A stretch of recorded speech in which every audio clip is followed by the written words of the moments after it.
need to do as much competing as you can to normalize this very weird and artificial arrangement, which is a jiu-jitsu competition. Weird and artificial. Ladies and gentlemen, welcome to another Bulletproof for BJJ podcast. Do you want to become a successful competitor? Do you not know how to take it to the next level? I received this question the other day from our friend and listener of the podcast, Big Harris. Big Harris. Shout out, legend. And yeah, I mean, he's killing it. He's competing all the time. He's traveling, he's training.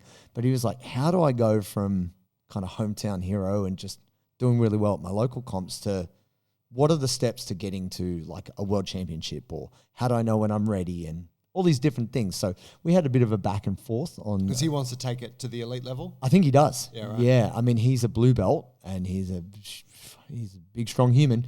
And yeah, he's loving it. He's loving what jiu-jitsu is doing for him. And he's got a bunch of mobility back because he's been doing a bit of our stuff, which is cool. Yep.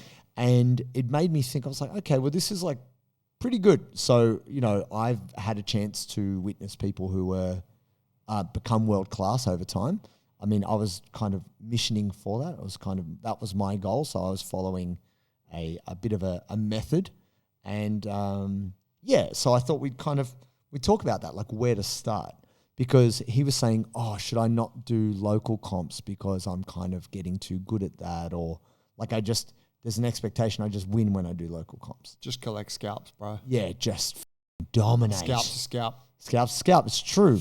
And, well, actually, I was thinking more around the line of it's all practice, right? So someone else had mentioned this about being a high performer, that when you walk across a balance beam, when it's close to the ground, it should be the same performance as when it's between two buildings. Mm. Obviously, the context is totally different and the upside and the downside is very different, but the way you should be practicing it should be the same in terms of your rehearsal, your mental preparation, being relaxed and being able to perform. Right. And the way my coach, Carlo Massimino, had broken it down for me when I did Taekwondo, because I said to him, I want to be an Olympic champion. How do I do that? Well, he said, well, first of all, you have to be state champion before you can do anything. If you can't be state champion, you're not going to go to the Olympics.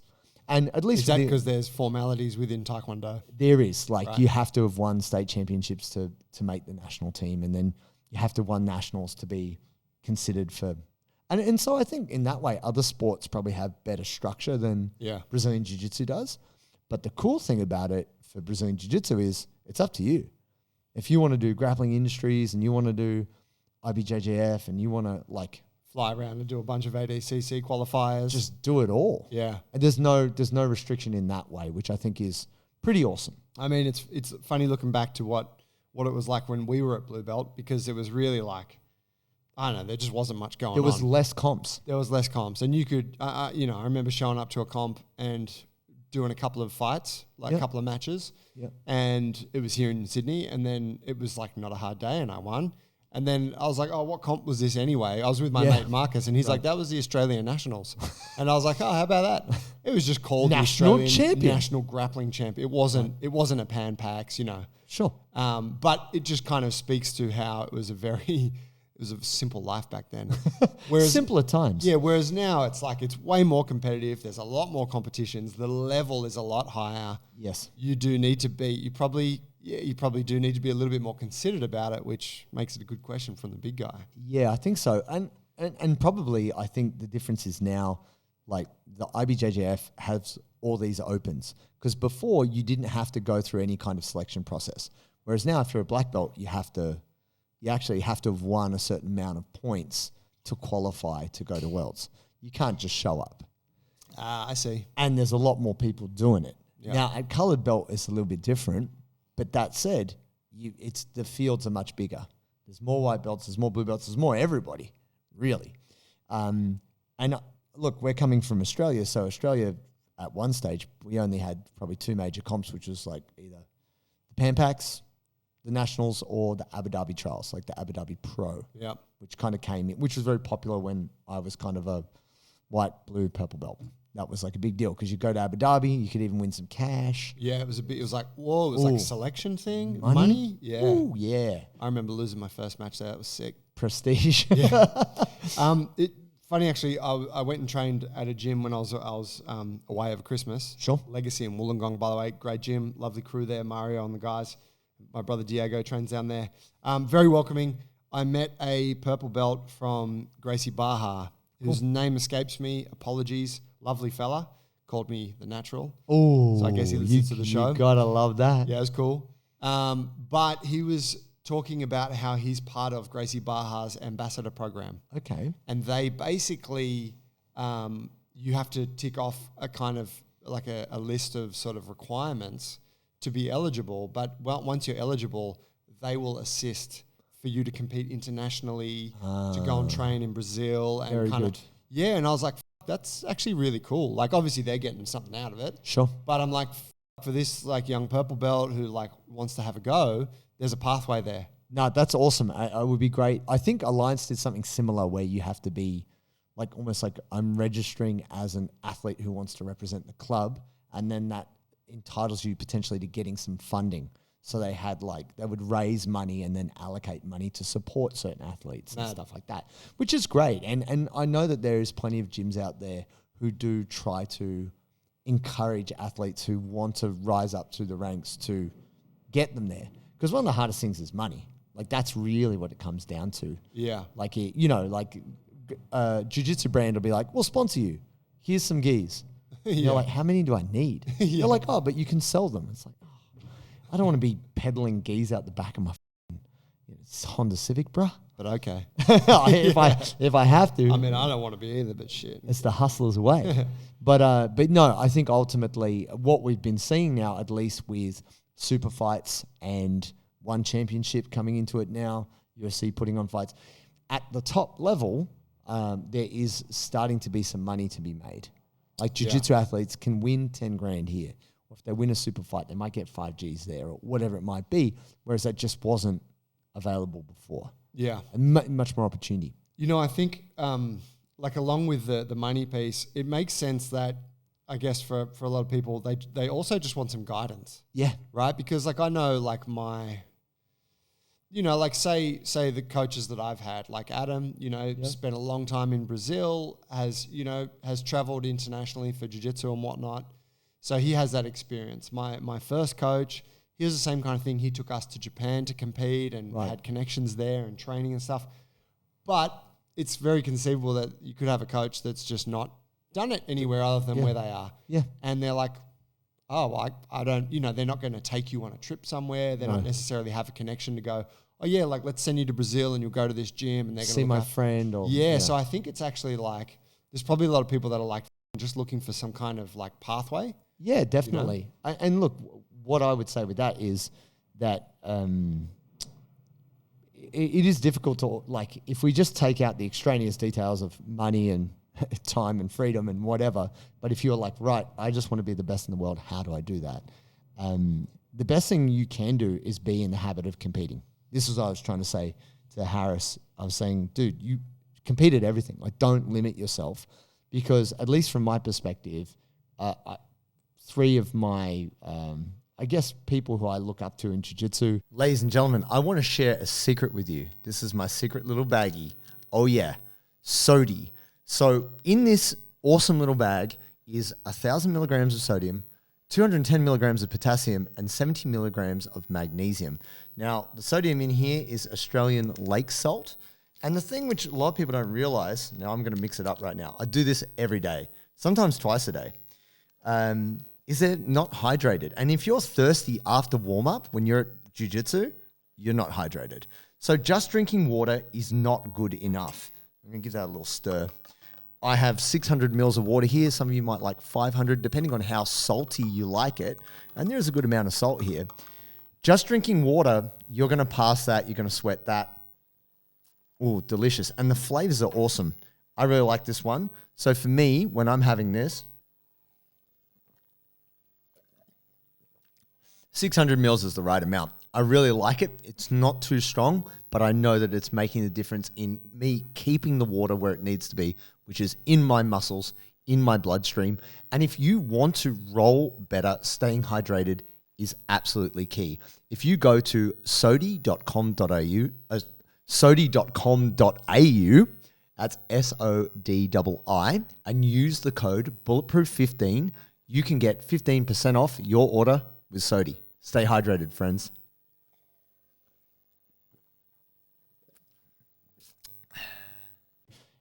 Lachlan Giles, he's my friend, but he's also kind of my hero in a way because of what he does as an individual, but also what he's achieved. You put Craig in there, I think what Craig has done is pretty admirable in terms of achieving competition success. And Leandro Lo, who is RIP, one of my true heroes in Jiu-Jitsu. These guys competed at everything. Even though they are all very different athletes, different weight classes, it doesn't matter what competition you go to, they're there. I remember going to a tiny ass, and shout out to Renegade MMA. They've moved location. They used to be in North Melbourne. Lockie was there.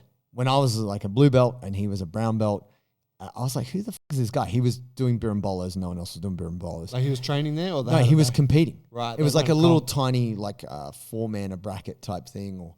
And there was no other dudes his weight. It was all heavyweights. He took them all out. He birimboloed, he took their back, he choked them all. I was like, what the fuck? This is tiny dude beating big dudes. And it was very small. And Renegade now do bigger comps, shout out.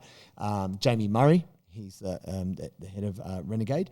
But every comp I go to, I see this guy, I'm like, who the fuck is this guy? I didn't have a relationship with him at that time, but I kind of was admiring just seeing him because I was trying to go to every little comp too.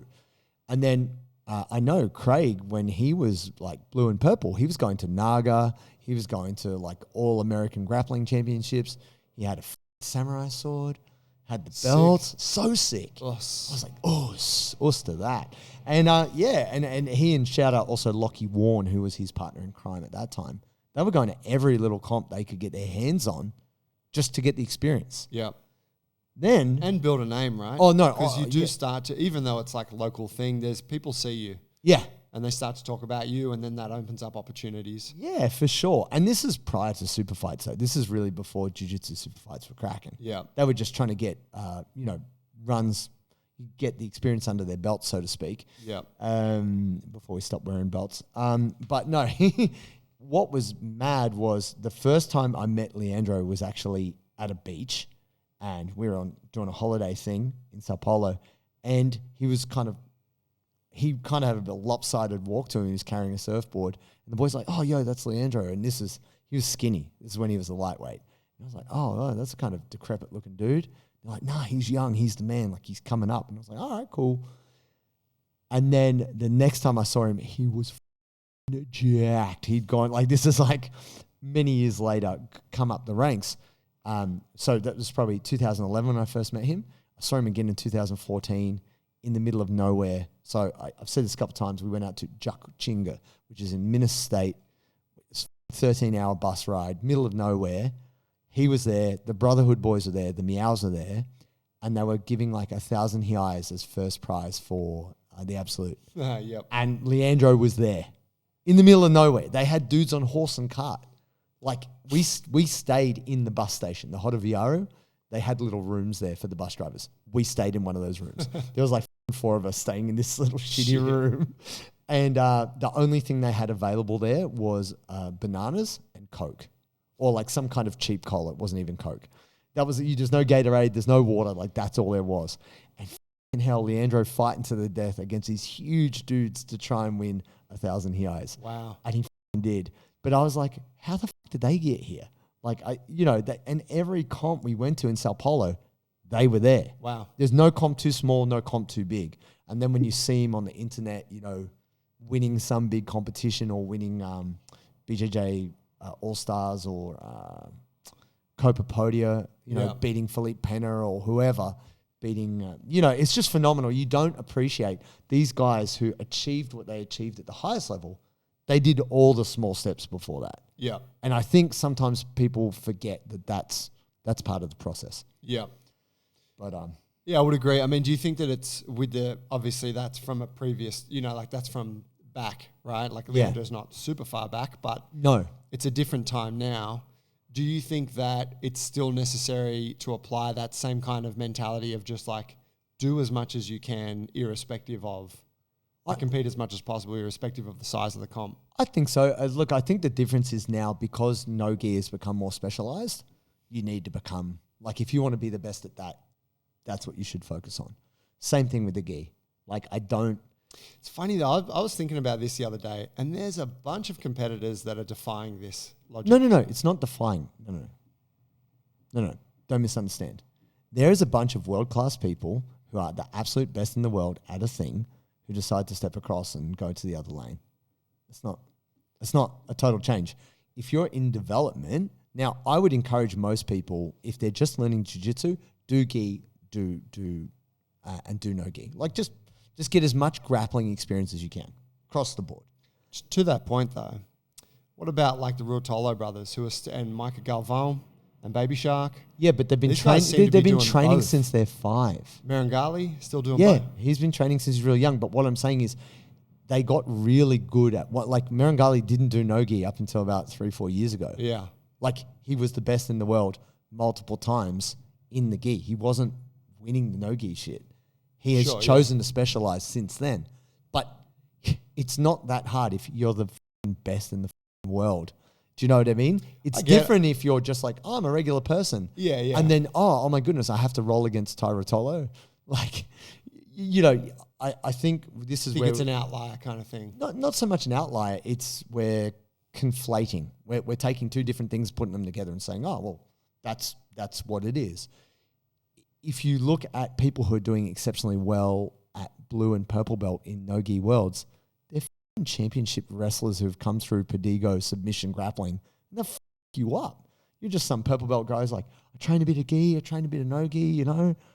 You're going to get drilled. You got a guy who's just a stone cold soldier for no-gi and is also a wrestling champion, is going to your day up. So what we're talking about, or in the context of Big Harris's question, was how do I become the best in the world? I do believe that, you know, not to limit yourself too much, but you want to focus on a skill set and a rule set. So, for example, we've seen it where people Rule set makes a lot of sense. lose. If it's EBI overtime, that is different to an ADCC style comp. Yeah. In the same way, like you got to be trained for that rule set. Yeah, a super fight's very different to where you can kind of go off the mat and not get penalized and then come back in. Whereas in certain comps, if you roll out and have a submission on, they'll penalize you or award points or this kind of thing. I think you've got to be really clear about what you're trying to be the best at. Because if you want to be the best in the gi, like an IBJJF type rule set, that's hard. Start now and good luck to you. So, I mean, we talked a little bit about like the difference between, say, the athleticism in no-gi and how that's really prevalent, how you really need to be an athletic monster. And then, don't get me wrong, you have to be athletic to be good in the gi, but you have a lot more control. So there's plenty of people out there who are like, oh, I don't want any of that kind of, even though this is a myth, I don't want the Roid Boy ADCC thing. I want the secret Roid Boy IBJJF. You know, I want to be in the gi, I want to be traditional, and I want to XYZ. So how does this translate to you guys? You're like, all right, what do I do? How do I compete? How am I going to approach this? Whatever gives you the most experience, I think, is really good. So, for example, grappling industries, round robin, you get a lot of experience there. And I think that's really good. And normalizing the stress of competition is key. Like, I'm excited. Why's that? We have an apparel sponsor, Parry Athletic. Bro, George came through, messaged us on the Instagram, said he's been following our program for ages. He's getting stronger and more mobile.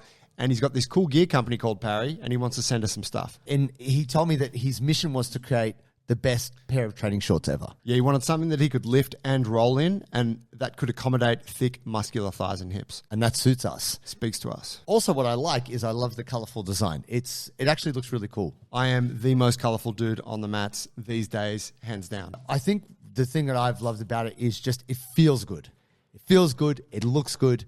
And you, ladies and gentlemen, can get a discount when you go to checkout. If you go to parryathletics.com, put in the code Bulletproof20 and you get 20% off. Oh, yeah. You see great competitors and they're pretty calm. As much as they might G up, they're very level. They're not overwhelmed by it. And most people's feedback when they're new to competition is, oh, I almost vomited, my forearms pumped out, like the stress of competition. And even a guy like Keenan Cornelius, who competed a lot, he said even up into black belt, he was vomiting prior to going out for matches. Right. 'Cause he was so anxious about comps. I personally believe that you need to do as much competing as you can to normalize this very weird and artificial arrangement, which is a jiu-jitsu competition. Weird and artificial? No. I mean, like, there's 1,000 people in a basketball stadium. You know, like the stress of it? It's imposed. It's, you might be really good. Like, there's many examples of people who kill people in the gym and then can't. Yeah, competing's its own stressful beast. Yeah, and I believe that there's processes that you need to run when doing that, like managing your food on the day, cutting weight, or managing your weight. How do you stay warm throughout the day? Like, this is one of the hardest things for me that I learned at Worlds, which is if you're a blue belt and you go to World Championship, no one gives a shit about you. The refs are all black belts. They're just trying to get through you so they can get to the black belts. Like, they'll scratch you in a heartbeat. They call you once, they call you, okay, fuck off. Like, you need to be there. You need to know your marshal, and you need to be like, hey, I'm on mat 4. You see me, I'm that guy. Please don't scratch me. Yeah. But the hardest thing is if you have like 150 people in your category, it might be an hour between your first match, your second match. But then the time goes down. Less competitors, it gets quicker. So then maybe it's only 40 minutes, maybe only half an hour. And you're getting more and more tired. And you're getting more and more fucked up as you go. And now it's like, oh, it's only 15 minutes. It's like, don't go anywhere. You're looking around the bullpen, you're like, there's only 10 of us in here. It's serious, and if you're able to make it through, it's an exciting thing if you can work your way through there, but it also gets more stressful. You get more fatigued and the pressure kind of gets higher in a way. Yeah. You need to have a way to be able to make that feel normal and also feel like this is good. And that, I believe the only way you can do that is by subjecting yourself to that kind of pressure as often as you can. Yeah. Because it's just, it's a pretty strange thing for us to want to do. I had thought this a while ago. Competing is easy to avoid. Yeah. It's a very uncomfortable thing. Why would you, you might have had the experience where you're in a basketball stadium all day and then you go outside and it's like fresh air and so you're like, sunlight and shit. It's so nice out here. Yeah. Why am I in that hot box? Steamy, everything smells like feet and Denkarab or whatever. Like, why am I doing this to myself? Because if you also get injured and lose, you're like, the fuck was that for? Yeah. Like you don't always get the glory and the elation of I always win. And so I think when you see real seasoned competitors, they're just turning the legs over, it's just, another one of these. Yeah. And it's funny because you have a fairly relaxed psychological approach to competition, Joe. Yeah. When you were like, first big competition, I'm going to the Asian Open.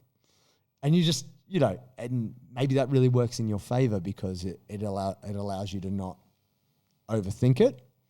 But for me, I'm thinking about everything. I've got the checklist. It's one of those things that obviously there's different approaches that can work for you. Do you feel that your relaxed approach has helped you in competition? Or is it just your mode? It has. It's done both. Right. It's helped me, but it's also detracted. For sure, I can see times when I needed to be more aggressive, more hungry. Right. But then I also understand that in order for me to have been that person that was more hungry, it would have changed my relationship. Like, that's a fundamental... Like, sometimes it's just like, I didn't go hard enough in that match. But sometimes it's like, I remember losing a match and my sister being like, like you did, I lost the final. And she's like, you did really well. And I'm like, other guy just wanted it more than me. Right. And I knew, I'm just like, I didn't care that much. Right. He really cared. I can tell because I know I see him at every comp. Right. He always wins. And I could feel like he's so competitive and so driven. And I'm like, that's not what jiu-jitsu is to me. Right. So it kind of was like, I was at ease with the result because of, because I'm like, that's my style. Yeah. And but I think like if you want to if we're talking to people who want to be competitors, you have to be competitive. Like you can't, like that mindset of mine would be a weakness. Actually, I will counterpoint that to say that Craig Jones doesn't give a shit about anything. I'm someone who really cares, right? So I'm super intense on things, and you know. Do you think it's not a facade for him? It possibly is, but because surely to be like, no, he's incredibly dedicated. But what I noticed in watching him come up and also competing against him, he's very like super. Like his attitude is probably similar to yours. Like, I'm here for it. Let's see how this goes. Yeah, he's got his strategy, but if he loses, it's also like, well, I didn't give a shit anyway. You know, like that's his general demeanor. And look, I'd say probably Kit Dale was the same. Kit really wanted to win, but if he didn't win, he's like, I'm still a cool motherfucker, so who cares? Yeah. You know, it was really interesting because I think I always thought the person who cared the most would win. Whoever had the most passion or wanted it the most would win. And actually, I came to understand that whoever was able to implement their strategy the best wins. Yeah. Because like, it was just interesting to see how different people have approached it. And I think that if you want to go to a world championship, you got to know that if you just got your belt, there's going to be someone who's been there for 3 years and they're ready for the next belt and they're also ready to be a world champion and you're not. So that's an expensive trip, at least from our perspective, like flying from Australia to LA, doing that whole thing. You don't really want to go there unless you've smashed everybody in your country and you've also possibly gone and won some other comps. And like, I personally feel that... I mean, I think if it was within your means, you know, if it wasn't, I'd be like, do it. Oh, it's fun. Right? Like, yeah, and what an epic experience to even be able to compete at that level. Sure. But I would think, if you're like hanging all your hopes on like winning this, then you should have like picked some lower hanging fruit back home first. Qualified yourself to get there. But you know, like there's so much to be said for just competing. Like say when I went to the Asian Championships, it was like huge tournament, extremely I'm like, whoa, I've never been to anything like this before. There's like superstars everywhere. Yeah. You know, I didn't know any of them because I wasn't into the sport, but everyone else knew them, you know, getting photos of people. That guy, it's Robert Drysdale, cool. Like, you know, and so I think like even just that is like, wow, that changes then how you show up to a smaller comp. It does for sure. And I think that still lost the next small comp. That's okay. But he was even more relaxed about it. That's right, didn't care. That's the main thing. But no, you definitely get that. It sets the bar for pressure and adrenaline higher. Yeah. So when you come to a local comp, you just don't feel it as much. Yeah. You have a certain level of, you adapt to that. But that said, I think if we looked at it more as competing as a skill or a process that you run and you experience, the more you do it, you get better at knowing yourself and how you respond in those situations. So whether you're a hype beast or you're a more chill fellow, you need to be able to know what works for you. And I think that is the key thing. And no coach can tell you that. Even though a coach can give you advice, and it's great if you've got a coach who'll travel with you to a competition. At the end of the day, most serious moments I had in competition, no one was coaching me. I was by myself. I had to just rely on myself. And they taught us that when I was trying to make the Olympics in Taekwondo. They're like, you have to be your own physio. You have to be able to strap your own ankles. You know, you got to be your own sports psychologist. You know, you got to manage yourself. Because if there's a team of 20 athletes and you get called and your coach isn't there, you need to go out there and win. So you need to be very self-reliant. Yeah. And I think that's the thing too, when you travel and if you go to a comp internationally and maybe you're in Brazil and they're just speaking Portuguese and you're like, I don't understand what's going on. You need to know what your name sounds like in Portuguese. And it will get massacred. It will get massacred, but you have to be ready. You just have to be there because they'll just get rid of you real quick. And the self-reliance piece, I think Jiu-Jitsu helps with that in general. But I think a lot of people get hooked up on, I need to have a champion coach. Like if I don't have the best coach in my corner, then I can't be a champion. Like I've heard that said a lot, like, it takes a champion to raise a champion. But actually, I mean, as much as it does help if your coach is Andre Galvão, it's you out there. You have to do the thing. You've got to be able to execute. I think that I definitely don't disagree with that statement. Like, sometimes the best athletes become the best coaches. Sometimes, like a Galvão. Yeah. But generally not. Because generally the person that's chasing great athletic, like chasing the sport, is just focused on that. Whereas a person that's focused on being an amazing coach is like, that's its own skill set. True. But I guess what I was trying to say is not necessarily that a great athlete becomes a great coach, but you being in an environment where you learn from people who've done it before. Yeah. So they can say to you, look, when you get here, do this. Or yeah, like totally of benefit, but not essential. No, I mean, look, dude, I just want to give shout out. Shout out obviously to Adele Fornerino, who was the breakout black belt female athlete of the year, 2023. Huge. Shout out. And bigger things to come in 2024. The final with Nadia Franklin at brown belt. Now, this wasn't most recently where she won absolute in weight. It was the year before. She was down 10-0 against a girl from Atos. I forget her name. I apologize. And she just jumps the flying triangle. It's like there's 30 seconds to go. Like this is Nadia Franklin? Nadia Franklin. Yep. This is where it's like, pay attention. I mean, she was already a weapon, but she's down. There's 30 seconds to go. You know how you're like, someone needs to do something right now. She was like, she did it. Okay. That's the thing. She's fearless, dude. And when you're in a big stadium, you can't even really hear. Like everyone's just yelling. She's just like, right, this is what I got to do. She's launched. And she knew she had to get the submission to finish. It wasn't as simple as, the girl wasn't tapping. She had to sweep to mount.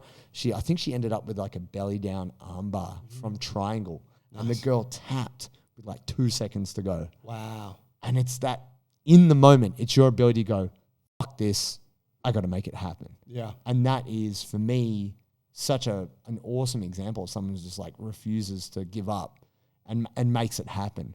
And that's independent of the coach. That's just someone being able to express themselves in the moment. And that's really tough when you're in that competition environment. So I think getting yourself used to it at a smaller level and building yourself up over time is just a very easy and uncomplicated way for you to get used to the stress.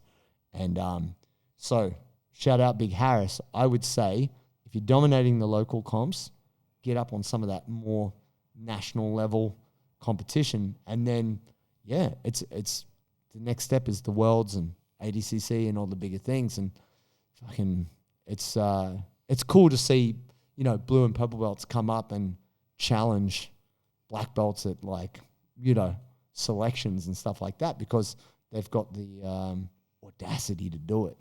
That's really cool. Yeah, it's sick. Tag us in your highlight reel, Harris. Yeah, yes sir.